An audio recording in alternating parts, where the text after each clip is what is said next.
Om Namah Shivaya. Om Namah Shivaya. Om Namah Shivaya. Om Namah Shivaya. Om Namah Shivaya. Om Namah Shivaya. Om Namah Shivaya. Om Namah Shivaya. Om Namah Shivaya. Om Namah Shivaya. Om Namah Shivaya. Om Namah Shivaya. Om Namah Shivaya.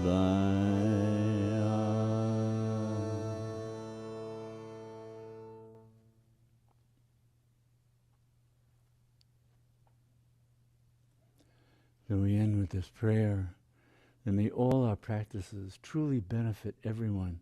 May all beings know complete freedom from suffering.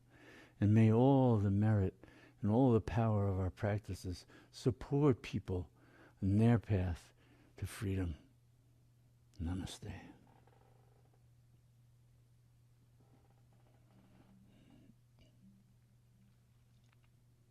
Oh, yoga, chittavrittis nirodha, stilling the thought waves of the mind. Then the self stands revealed. The other way, the way of Shakti as well, is to say that, oh, this self is revealed when you turn away from the rippling pond, that is the mind, and turn your awareness to source.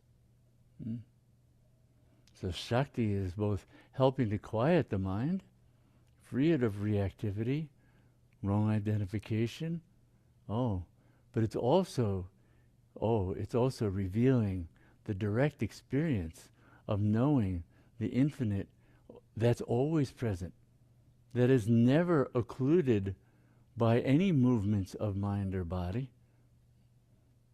It suffuses everything. The light of awareness that allows us to perceive the ripples on the pond. The light of consciousness that allows us to perceive what's moving through the body as sensations, moving through the mind as thoughts, feelings, memories, whatever. What's illuminating that? Shakti. Shakti. Illuminating herself, dancing as form. That's the view that we're invited to come to know. Because when we look through the eyes of our own true self, that's what we see. All we see is the self, delighting in all that is, becoming all that is, dissolving all that is. We are that. Aham. I am. Universal I am. Boundless I am.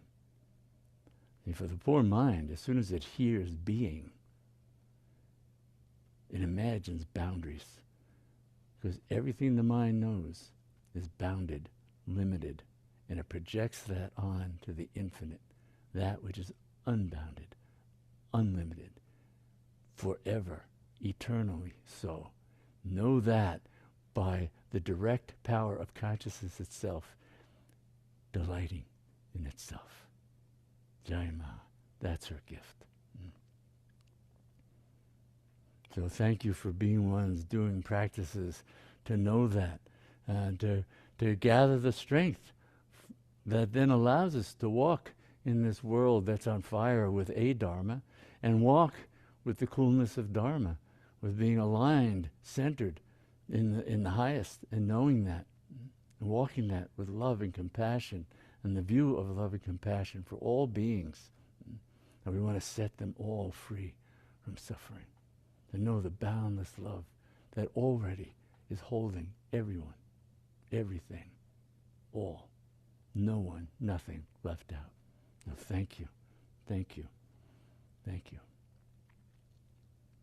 And I look forward to seeing you again in 2 weeks.